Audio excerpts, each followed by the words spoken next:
Doctor Mariano Candioti fue presidente del Consejo de la Magistratura. Así nos ayuda a pensar un poco más y nos amplía la mirada. ¿Cómo les va? ¿Qué tal, Mariano? Buenas noches. A ver, ¿en qué estás de acuerdo, en qué no de todo lo que venimos hablando? Gracias por la invitación. No. Me estaba acordando, la última vez que estuvimos tocamos el mismo tema. Exactamente. La pregunta de Osvaldo fue, cuando culminan los gobiernos, comienzan los juicios los que se fueron. Exactamente. Sí. Recuerdo. Exactamente. Me parece que el panorama actual sigue siendo parecido, pero respecto al tema que vos comentaste en la introducción, el tema de la duración de los mandatos de los cargos de los jueces. Mirá, para mí hay tres temas que se vinculan, la línea histórica, digamos. El primer tema es conceptualmente qué es el derecho. El derecho es un instrumento utilizado para convivir los seres humanos. El derecho supone conceptos, normas, valores, axiomas, preconceptos, paradigmas, que esto se trasunta en la existencia y transcurre en la existencia de la creación de los estados. Locke primero, Montesquieu después hablan de la división de poderes. Yo de ese tema, a partir de ahí, hablo de la justicia. Yo creo que la justicia como división de poderes tiene... Del espíritu de las leyes. El espíritu de las leyes de Montesquieu.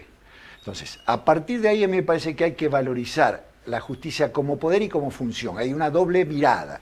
La mirada como poder es la que evidentemente tiene mucho más fundamentos filosóficos, jurídicos, que la cotidianeidad, como planteabas en el ejemplo de la ineficiencia, aparentemente, de la persecución de un delito cometido y filmado.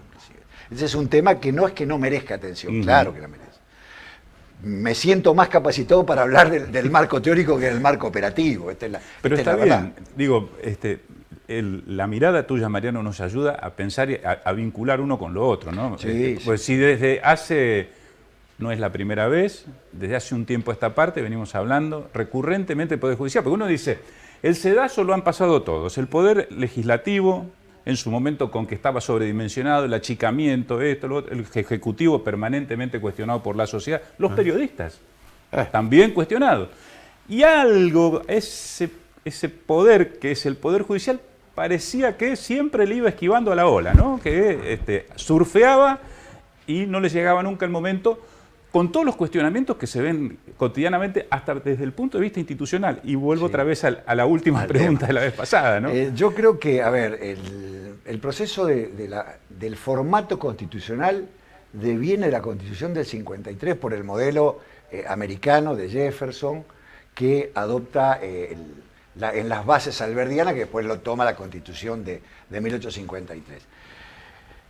Y uno de los temas centrales en la conformación de la República que piensan los federalistas, que toma Alberdi y que toman varios países de la región, es no pensar en los plazos de designación de los magistrados. El modelo es otro, el modelo es que los jueces son inamovibles mientras dure su buena conducta. Este modelo está, para ubicarnos, en Latinoamérica está en Chile, en Brasil, en Paraguay, por supuesto en Argentina, en Brasil, y en Estados Unidos, en Estados Unidos, y por supuesto está en Inglaterra también. Son modelos que dan la confianza al magistrado mientras dure su buena conducta. Este es un modelo. Esto no es equiparable al tema de estabilidad de empleo público, me parece que ese lo he escuchado, eso es un error conceptual. Hay textos constitucionales que abarcan los dos temas en forma diferente. Es un mandato constitucional diferente. Es decir, el artículo 14 bis habla de la estabilidad propia del empleo público y en el derecho laboral cotidiano se habla de la estabilidad impropia, que lo que se protege en el marco constitucional es el despido arbitrario. O sea, un empleado público, una relación de empleo público, salvo los casos excepcionales, no se puede interrumpir si no es por un sumario, en tanto que un trabajador del trabajo común puede ser sin causa despedido previo pago de indemnización. Esta es la estabilidad de los empleados. Ahora, Mariano, no es la estabilidad de los magistrados, no tiene nada que ver. Ahora, en la estabilidad de los magistrados, Mariano, sí. Más allá de lo constitucional, de que duran en sus mandatos mientras dure su buena conducta, ¿vos crees que tienen que hacer alguna validación de sus conocimientos en forma periódica, del análisis de sus fallos? ¿Crees que tiene que haber? una revisión de ese tipo o no? No, yo creo que no, hay dos modelos. Un modelo es el modelo colombiano, otro es el modelo, yo en alguna oportunidad lo planteé en Uruguay, dando una charla para un conjunto de jueces que me habían invitado. El modelo es hacer una accountability, lo que se denomina accountability, ver si los magistrados están en condiciones de seguir prestando funciones en el mismo nivel académico, en el mismo nivel de maduración, de preservación y demás. Esto, por ejemplo, en Colombia, uno de los incentivos que se utiliza son concursos de contenido de sentencias, voluntarios para los jueces, que concursan a ver qué juez tiene internamente un nivel académico o jurisdiccional, jurisprudencial, aceptable. Esto es un modelo. Yo creo que nuestro mandato, la cobertura constitucional está prevista en el desempeño, la ignorancia del derecho como causal de mal desempeño, que está previsto en la propia Constitución, de ser analizada en el marco del artículo 115 de la Constitución, que es el jurado de enjuiciamiento, como segunda parte del agregado al Consejo de la Magistratura. Me parece que es por ahí el tema. Después hay dos fallos que me parece... Tenés el Consejo de Magistratura para poder destituirlo también. Sí, por supuesto, ¿no? Sí. Por supuesto. Ahora, Todo el poder disciplinario, quise decir.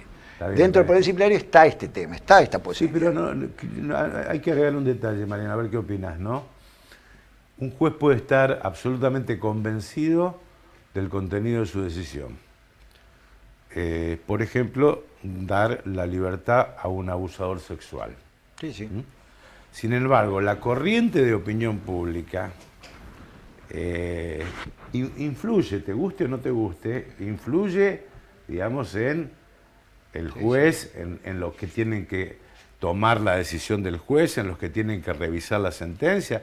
Esto es indudable hoy en día, con las redes sociales, con los medios de comunicación. Las organizaciones con sociales, las organizaciones las movilizaciones. sociales, es decir, ahí... A mí me tocó participar en la primera acusación que hubo contra el juez Axel López, que luego fue sancionado, no sé si recuerdan, es un juez de ejecución de sentencia, por lo tanto los casos de pedidos de salida los analizan ellos. En el primer caso él dio, a pesar de tenía dictamen positivo de todos los precedentes a él, claro, él dicta la salida transitoria y esta persona viola y mata a una persona, a una mujer. La defensa del juez, evidentemente, se ajustó a los precedentes que él tenía. Él tenía todos los informes positivos, pero en el segundo caso, la segunda vez que este juez es sometido a juicio político, es el caso de una persona que él mata en Corrientes. No recuerdo exactamente el caso, el fallo, el nombre de la víctima, donde él no siguió los dictámenes de la pericial, de los peritos que le recomendaban que no otorgue la libertad. Este es un caso típico de mal desempeño, así se consideró. El tribunal, el Consejo de la Magistratura lo ordenó la iniciación del sumario y fue sancionado en ese sentido. Son, digamos, las pautas normativas constitucionales que tenemos nosotros para adecuarnos a este tema. Este es un tema. Después el tema de la permanencia en el cargo. Hay dos artículos que son claves en la Constitución para este momento del debate. Inclusive hay un tema que no está cerrado todavía. Ustedes se van a encontrar enseguida. Los artículos son el 110, que dice que los jueces son inamovibles, y hay un artículo que es previo a este, que es las atribuciones al Poder Ejecutivo. Dentro de ese artículo es donde aparece la limitación de la edad. Los 75 años como límite no están dentro del Poder Judicial, están como facultad del Poder Ejecutivo, lo cual ya desde el punto de vista estructural está fuera del contexto que tiene que tener. No es una facultad cualquiera, es modificar la inamovilidad de los jueces.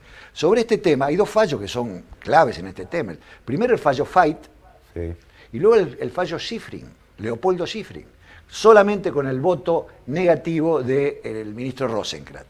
Todos los otros hicieron lugar. Rosenkrantz planteaba que ese artículo era inconstitucional. Se planteó, y eso está en debate. Seguramente un tercer caso lo debatirá. Esto es, limitar inclusive, dejar sin efecto esos 75 años, que en este momento Hayton de Nolasco tiene un recurso. Y demás, efectivamente. Digo, es un tema en absoluto debate. Quiero aclarar lo siguiente. La posición jurídica argentina en este tema es histórica. Es histórica. Voy a citar un caso que tiene importancia política con la actual administración del doctor Fernández, que es la Constitución de 1949, que fue, de alguna manera, proyectada por uno de los juristas más importantes que tuvo el justicialismo, que es Arturo Sampay. Arturo Sampay repite textualmente el artículo 110 de la Constitución Nacional. Sampay también planteaba la inamovilidad de por vida de los magistrados. Esto es un modelo histórico de una época. Hoy, si uno analiza el resto de las constituciones, esto es importante tenerlo en cuenta, el derecho constitucional comparado, hay muchos modelos de limitación en la duración de los cargos de los jueces. No es reglamentario, es constitucional lo que estoy hablando. No es reglamentario. Es una apreciación equivocada decir que es reglamentario. Es un mandato de la Constitución. Por ejemplo, México dice claramente, no recuerdo el artículo, pero México habla claramente que los jueces duran 15 años en sus cargos. Ajá. Contrariamente a esto, Estados Unidos dice que todos los jueces en los 3 niveles es inamovible. Estados Unidos tiene un formato de justicia similar al nuestro, uno local y uno federal. Entonces, en Estados Unidos está claramente definido, en la Constitución Nacional solamente se habla de los jueces nacionales y federales. Hay 2 planteos en este momento, un planteo se hizo en Salta con el Ministerio Público y hoy hay un planteo en Neuquén, donde los jueces no tendrían la inamovilidad que prevé el artículo 110. Ajá. El razonamiento que se está haciendo es que esta es una facultad no delegada de las provincias a la nación y por lo tanto pueden tener un sistema diferente. Caso Ley de Lemas en Santa Cruz y en La Río y en Formosa. La Corte se expidió diciendo que este era un tema de las provincias, que no era un tema nacional porque la Constitución no habla de la transferibilidad o no del voto. O algo ocurre similar respecto a la conformación del Poder Judicial. La responsabilidad de la justicia provincial es de cada provincia, como lo es la salud, como lo es la educación. Este es un modelo a tener en cuenta. En el ámbito federal, no. Este tema está resuelto por el artículo 110 de la Constitución. No hay dudas en este tema. Cualquier propuesta que se haga es una propuesta de ley referente, evidentemente, la posibilidad de discutir este tema en un eventual planteo de reforma constitucional. Que detrás de esto puede o no puede haber propuestas y miradas políticas, siempre las hay. Cualquier reforma constitucional es una política pública que tiene una ideología implícita, lo cual es lógico. El Pacto de Olivos es una mirada diferente de la política. Se han acercado 2 movimientos nacionales y han decidido conformar un nuevo proyecto constitucional. Si es o no el tema, no me corresponde a mí, pero para hacer una modificación de este tema es imprescindible dejar de lado el artículo 110 de la Constitución Nacional. No es posible ser interpretado este artículo en ese tema. Mariano, muchas gracias por la visita. Al contrario, gracias a ustedes, buenas noches. Ha sido un gusto.